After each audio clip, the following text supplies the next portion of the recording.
Shalom teman-teman, salam kasih dalam Tuhan Yesus Kristus. Kita berjumpa kembali di tahun 2021 dan terima kasih buat kebersamaan teman-teman yang tetap berdonasi, menyumbangkan ide-ide, pikiran dan tetap bersama-sama dalam pelayanan Klub Kasih Kristus ini. Di tahun 2021 ini kita ada dua visi, dan visi yang pertama adalah membangun gereja. Kira-kira bulan September Oktober kemarin, ya 3 bulan yang lalu, saya sedang merenungkan sesuatu. Tuhan sudah begitu sangat baik. Saya berpikir apa yang bisa kita buat, apa yang bisa saya lakukan. Saat itu tiba-tiba langsung muncul membangun gereja. Dan saya langsung aminkan, saya setuju, saya bilang, ya Tuhan, aku mau. Saya berpikir kalau Tuhan berikan kesempatan kepada kita, Tuhan buka jalan, Tuhan tunjukkan jalannya. 1 tahun Tuhan izinkan kita bangun satu gereja, itu sudah satu anugerah yang luar biasa. Misalkan saya dikasih umur lagi 20 tahun, berarti kita bisa persembahkan 20 gereja. Syukur-syukur Tuhan kasih lagi kita umur 25 tahun lagi di depan, kita bisa kasih 25 gereja persembahkan di hadapan Tuhan. Saya langsung, oke Tuhan, saya mau. Dan saya terus merenungkan ini, dan ada 4 hal sebagai prasyarat yang mendasar. Yang pertama adalah harus ada hamba Tuhan yang sudah siap, punya passion, punya tanggung jawab, punya beban ke sana, yang tidak main-main. Yang kedua, sudah ada jemaat. 2, 3, 5, 10, tentunya nanti akan ada pertimbangan. Kalau ada masuk 2, 3 proposal, yang jemaat 2, 5, atau 10, tentu kita akan condong kasih yang ke-10. Kenapa? Yang jemaatnya masih 2, pasti masih bisa ibadah di rumah. Tetapi yang jemaatnya sudah 10 akan sulit. Kalau rumahnya jemaat kecil, ya berdesak-desaan, tidak nyaman. Nah, yang 10 ini sudah waktunya untuk kita bangunkan sebuah gereja. Kira-kira begitu. Yang ketiga adalah sudah ada lahan yang bukan sengketa, yang sudah dipersembahkan untuk Tuhan, untuk pekerjaan Tuhan, sehingga nanti tinggal dibangunkan. Yang keempat adalah bahwa calon hamba Tuhan ini bisa menjadi berkat buat masyarakat. Calon hamba Tuhan ini bisa berkomunikasi dengan baik, bisa menjadi kesukaan, kehadirannya diterima dengan baik oleh masyarakat sekitar, sehingga nanti ketika kita membangun sebuah gereja, masyarakat juga bersuka cita, masyarakat juga mendapat berkat, masyarakat sekitar juga mendapatkan sesuatu yang baik.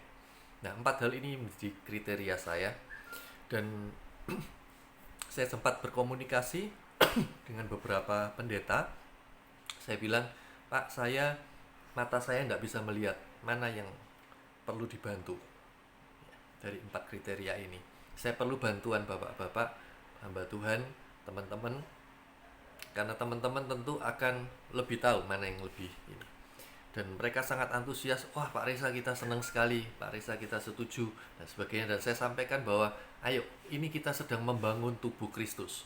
Jangan ada perasaan tidak enak, iri, apa dan sebagainya, kok bukan sinode saya ini kita semua terbuka sinode, siapapun. Yang penting 4 kriteria ini mana yang paling bagus akan kita bangunkan. Nah, ada satu usulan masuk, Pak Reza saya sangat setuju, saya sangat mendukung dan ini, tetapi untuk 4 kriteria ini agak berat. Bagaimana seandainya ada hanya 1 kriteria saja, yaitu hamba Tuhan yang siap, seorang mahasiswa lulusan STT, yang ingin memberikan hidupnya, ingin mengabdi kepada Tuhan, ingin menjadi gembala sidang, tapi tidak tahu harus berbuat apa. Dan kami sebagai gereja, kami juga nggak punya modal, kami nggak punya fasilitas, kami nggak punya kekuatan untuk membuat ini pelayanan bagi mahasiswa ini. Bagaimana? Hanya ada 1 kriteria, tidak masuk 4 ini. Saya waktu dengar usulan itu, saya seperti tertempelak. Seperti Tuhan tunjukkan saya, ini loh. Saya, oh iya. Saya seperti diingatkan bahwa ya, memang bahwa ketika kita berbicara pembangunan gereja, pembangunan tubuh Kristus, tidak semata-mata hanya berbicara tentang bangunan fisik, tetapi kita berbicara gereja tubuh Kristus adalah rumah rohani, jiwa-jiwa. Tuhan berkata, tubuhmu adalah bait Roh Kudus. Itu firman Tuhan. Jadi saya langsung confirm, saya bilang, saya setuju Pak. Saya setuju, saya dukung itu. Jadi tetap kita akan bangun gereja sesuai dengan 4 kriteria ini kalau Tuhan buka jalan, kalau Tuhan izinkan. Tetapi kalau ada 1 orang mahasiswa atau berapapun, nanti kalau memang dia punya hati, punya passion, punya beban untuk melakukan itu, ya, kita bisa. kita akan sewakan tempat, mungkin rumah, ya. Kemudian alat musik, keyboard, gitar, mic, sound system, apa yang dibutuhkan untuk ibadah. Sehingga bagi jemaat yang mungkin selama ini jauh ibadahnya, dibukakan pos PI di situ, dia tidak perlu berjalan jauh. Cukup dekat saja dengan rumahnya, warga sekitar bisa beribadah dengan baik, memuji menyembah Tuhan, dan menjadi sukacita yang besar bagi jemaat yang ada di sana. Nah, saya pikir ini oke, ini adalah satu hal yang baik, dan saya sepakat, saya setuju. Visi yang kedua adalah penguatan gereja. Kalau pada zaman Musa, Tuhan memberikan perintah bahwa 11 suku membantu perpuluhan untuk suku Lewi pelayanan bagi pekerjaan Tuhan. Nah, hari-hari ini tentu berbeda, ya. Kalau kita lihat di Eropa banyak beberapa, saya tanyakan sendiri bahwa jemaat ibadah 1 tahun hanya 2 kali, Paskah dan Natal. Selebihnya itu gereja kosong. Sehingga akhirnya gereja terpaksa harus dijual, gereja tidak ada ibadah, gereja jadi museum, hanya tempat wisata dan sebagainya. Tentu ini tidak baik. Nah, gereja harus diperkuat. Kalau selama 2020 kita banyak memberikan modal kerja untuk jemaat, 2021 ini kita akan mulai geser modal kerja untuk gereja. Tapi harus punya konsep yang jelas. Gereja misalkan punya lahan, apa konsepnya? Mau beternak ayam, beternak bebek, kambing, lele, mujair, apa saja. Yang penting perhitungannya jelas, apa yang dibutuhkan, ya ada konsepnya, ada proposal yang bagus. Kemudian jemaat yang bekerja. Jadi yang mengerjakan adalah jemaat yang tidak bekerja, jemaat yang mungkin korban PHK karena pandemi, yang tidak bekerja, yang membutuhkan. Sehingga ini seperti Paulus, melayani bukan hanya secara rohani, tetapi secara lahiriah, secara jasmani. Dia tidak menjadi beban bagi jemaat, tetapi justru menjadi berkat bagi jemaat. Nah, gereja bukan hanya melayani secara rohani, tapi juga menjadi berkat secara jasmani bagi jemaat yang dilayani. Sehingga kalau kita lihat di desa-desa, memang kondisinya jemaat perlu dibantu.